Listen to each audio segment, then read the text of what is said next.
Alright, good evening YouTube, and welcome to some more misguided adventures with Workshop Taz. Okay, so with the recommendation of Chucky 2009, I actually went out and got my own Omelette Master 2000. That's right, an Omelette Master, of all things considered. And it wasn't necessarily his, well, his video had a little bit to do with it. I've been seeing him online and been kind of hemming and hawing about it. So I decided to pick one up and see how it works. So I'm not going to demonstrate it today because I'm in the garage. I've got way too much stuff in. My welding I did yesterday was outside. So hopefully over the weekend I'll be able to set something up semi sort of outside under some cover because it's been raining quite a bit. But there was a couple things I wanted to point out to you guys. So first we'll show you the Omelette Master. I don't even know if I can see that because there it is. No, it's not. And this is weird because I'm trying to stare at there it is, Omelette Master. Ooh, Omelette Master. No, it's not plugged in, not turned on, but there was something that I did find out right off the bat with it that I wanted to show you guys. And I'm not suggesting you do this, I'm just showing you this is what I found. And I've got a different camera position for the camera here, so it's a little bit awkward. I'm using a lot smaller tripod, which is neither here nor there. Okay, so with stick welding, rather than a lot of people do the TIG welding right off the bat, or the flux core. I haven't done the flux core yet, and I didn't buy the TIG equipment for it. I don't know if I'm going to get the Harbor Freight TIG equipment for it or not. I think I might go a little higher end on that stuff because I really like the flexible head on my Lincoln. Love that thing for TIG welding. So what I noticed as I was arc welding, that's for you, Chucky 2009. Arc welding. Everybody else is going to make their skin crawl. Yes, I know, stick welding. I know. Back in my day, it was arc welding. Way before I even, really knew what arc welding was. Anyway, so I was trying to get the machine dialed in, and this is the stock stinger holder here. This was on. This lasted a day. It didn't break, but as I'm trying to figure my stuff out here, and I'm sticking and trying to get stuff figured out. As it's stuck and I'm trying to pull away, it moves like a pendulum. It moves, and it's locked in there. But if you're not careful, you hear it snap. If you're not careful, it will move on you. And if you need this to be as solid as possible for two reasons. One, you don't want it moving around as you're welding, and two, the tighter the connection here is going to be, the more current conducted here. If this isn't fitting tight, you're not going to get good continuity through this puppy. So, I'm not even hardly pushing on that, and that was really kind of blowing my mind there. Even on my cheapest Harbor Freight TIG and stick welder, its cheap stinger holder holds better than this one. So anyway, so that's pretty easy. It doesn't take anything. So what I found is if you move it down a little bit, that kind of helps it. But then I don't know, I didn't really weld with it like that. I experimented with it later on. It's still, I mean, you're not going to push that hard. That's better. But you shouldn't have to put it all the way down there. It should be more anywhere you want it. Anyway, so with that being said, I thought, you know what, let's just yard this thing out right now and go get a different stinger for it. So I went down to my, ready for this, Chucky 2009, my favorite air gas place. Never been there before. My experience was good. Some people don't like it. I'm like, I doubt it'll be my favorite place, but they had what I needed and they were friendly. So we got the Radnor! By God, Radnor! Can't remember what I paid for it. I think it was around $35, which was a little more than I wanted to spend. This is a 250 amp. I imagine this is a 200 amp. Not that I think 50 more amps is gonna, get me anything better. I just figured for the price difference between the 200 and the 250, I'll just get the 250. And it's quite a bit more stocky. Okay, it's quite a bit more stocky. So you put your stinger in there. Let's make sure we get this puppy in good. And now it doesn't move. You have to hit it. Well, actually, I'll probably bend the rod before I'm starting to break the coating on there. So it doesn't move. I mean, I could probably get it to move, but I'm afraid if I do that, I'm going to bend that. and then I'll break the coating on there. I've already kind of broke it from practicing with it, so practice bending it. So that's just my opinion. If you get the Omelette Master 220 and you decide you want to do some stick welding with it, you do quite a bit of stick welding with it, I would suggest, in my opinion only, change out the stinger lead or the stinger holder. You don't have to do that. You can make this work, but if you're going to do a lot of it, it's just, you want the tightest grip you can get on that puppy. That's just all there is to it. I mean, that's just, this is like thumb movement here. This one I can't move with my thumb. Well, I can barely. I have to really squeeze the snout out of it. Okay, so that's that. Maybe one day I'll show you how I did that. It's pretty self-explanatory. It's pretty straightforward. If you've never replaced one and you don't think you can do it, then I'm sure your local weld shop will help you out with that. And I'm sure they'd be glad to sell you a new one, a stinger holder. I think they'd really be happy to sell you one. What am I thinking of? 35 is probably a little more than what you want to pay for an import, but it does seem heavy. It seems like it's decent quality, a little more so than this one.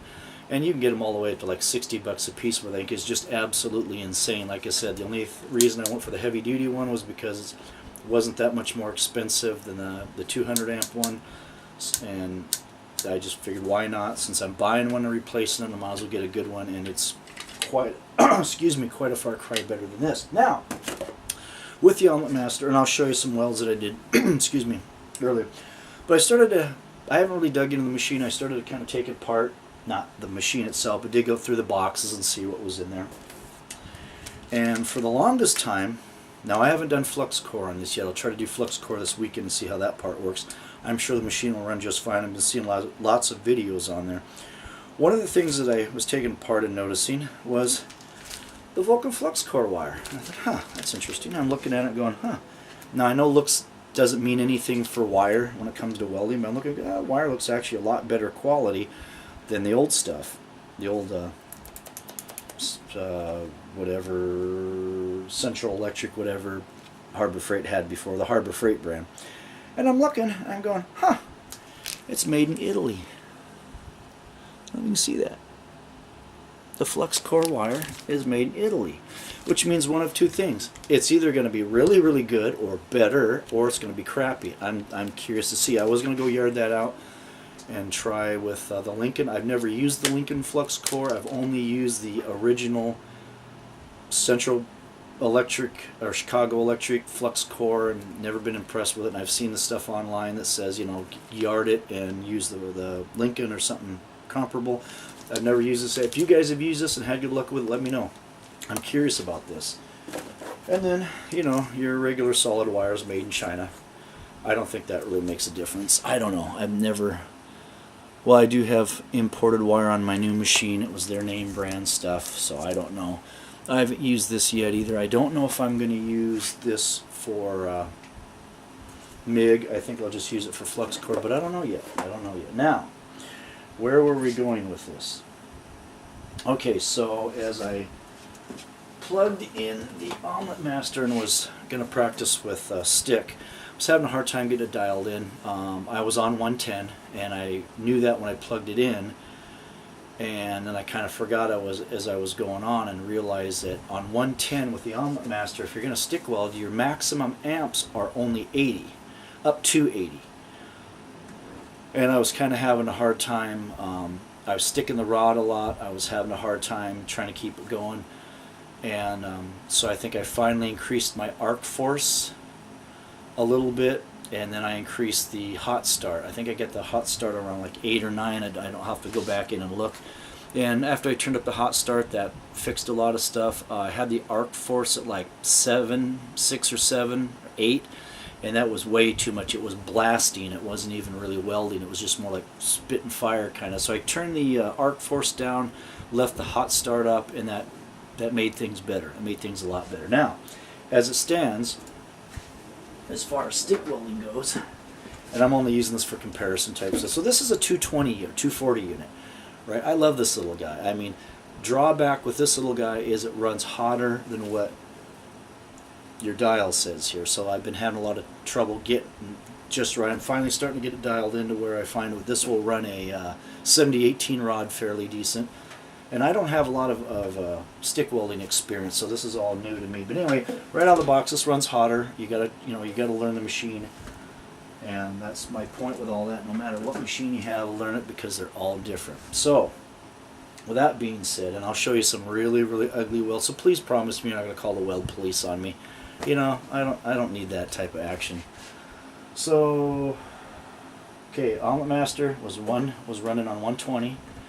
And after I got the hot start up and turned the arc force down, my beads were getting better. They're not good. They were getting better. But I wanted to show you the difference as I was trying to dial things in. I thought, man, this thing only goes up to 80 amps. What the heck's going on? And then it dawned on me, duh, you're on 110 or 120. My Lincoln Square Wave TIG 200 on 110 when you're TIG welding maxes out at 125. Excuse me. I find most things for me, TIG welding, at least for right now, 110 amps is working pretty good for me. I haven't needed 125 amps yet, but I'm just saying that when you're on 110, your amperage rate is going to be lower.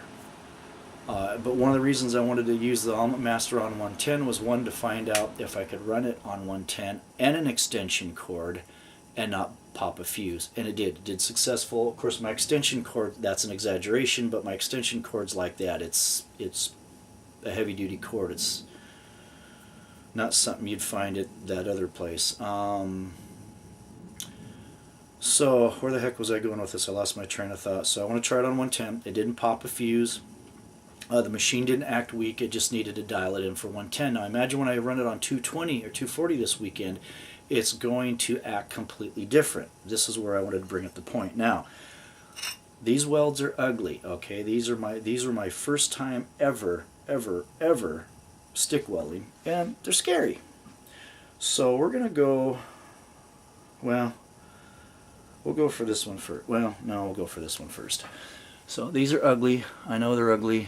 Like I said, I'm just starting out, but this is the dialing in part of the smaller machine I was telling you about. It runs real hot. So you can see a lot of my welds are thin and bloppy and stuff like that. They're just flat out ugly. That's all there is to it. And then as I was starting to kind of sort of get it dialed in, then I switched rods to like 70-18. I think this real shiny one here was 70-18, which I can't absolutely stand. But anyway, this is all beginning stuff. I'm still a beginner. Here's the really ugly. That was the very first ones on that small machine. So my point with this is you got to dial it in. The smaller machine runs hotter. I'm finally getting that one dialed in. So when I got to the Omelette Master on 110, I forgot it was on 110. It just acted kind of weird. So I tried this here. And I was trying to make a line here so I could try to make straight beads. So this was the first, and then the second one was real thin, and I think that's when I had my not the hot start, but the arc force up really high, and it was just blasting it and thin. So actually that's the third one. The first one I was having a hard time. I was sticking it right here at the end. Wasn't working too good. Second one was a little bit better, but I still was having trouble sticking it right off the bat. The third one, that's when I had the arc force up really high and it got thin. So finally the third one I turned the arc force down. It didn't stick quite as much, but it's still stuck, and I kind of got out of it. And it's getting better. That's it. It's getting better. It's not great. My point with that is you're gonna have to fiddle around with it if you decide to stick weld with it. I personally want to learn how to stick weld. I want to improve. I've never stick welded before, so I want to learn how to stick weld. I want to learn how to TIG weld. MIG welding, I've got some experience with that, but I also want to improve all that. So this is just from the ugly startness of the beginning, but compared to the 220 machine, I'm really I'm quite impressed with the beginning stuff of this. I can't wait to burn some more on the rest of this piece of steel and see what happens. So, like I said, just my opinion, replace the stinger holder. That's just my opinion. I think that's going to work out pretty good. I already showed you the wire. What else was I going to show you guys? There was something else.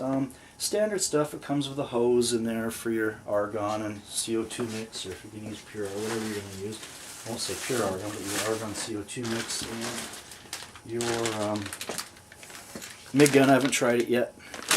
Looks like it's okay quality. I mean, I don't see anything that's too screamingly cheap on it, so I can't wait to do that. I'll try to mess with that this weekend. And I think that's all I got. Seems like there was something else. I think the Omelette Master might be a pretty good machine. I'm not gonna say it's better than anything else. There's a lot of processes I haven't used on it yet, or 2 processes. I don't know if I'm going to TIG weld with it. Excuse me. I have the Lincoln Square Wave that'll do aluminum. This one most likely won't. You can do aluminum with DC, but it's ugly. It has good penetration, but it's ugly. But it could be done. I'm trying to think of other stuff I was gonna mention. I guess that's all I really got for now. I just throwing something out there. I'll do some more weldings and show it in action. Fairly straightforward to program. Man, it seems like I'm missing something else. Well, I'll just have to do another video with that. So that's all I really got, I guess.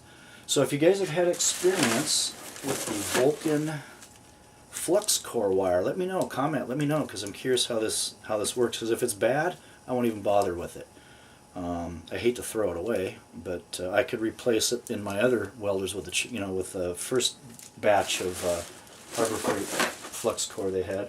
Other than that, I got nothing. I'm loving my my Braun light here. Woohoo! I got a video of me under the car. I got to change a fuel pump, and I had it on low and it was bright after I'd done the video, and they turned it on high, and it's just like, it's unreal. But I think that's going to be a really neat tool. Other than that, that's all I got. It seemed like I had something else I'll have to remember later. Please, I'm finding my remote so I can turn this thing off. Oh, you got to be kidding me. Anyway, please comment, rate, and subscribe. Like I said, if you guys have had experience with that, the new Vulcan flux core, let me know how it works. And you guys have a great weekend, and I'll come up with some more stuff here. I'm searching around the room. It seemed like I had a lot of stuff I was going to say, and this is all I got. So with that, please comment, rate, and subscribe. Have a great weekend, and you'll see me soon. I won't be able to see you, but you'll be seeing me. Thanks a lot. Bye.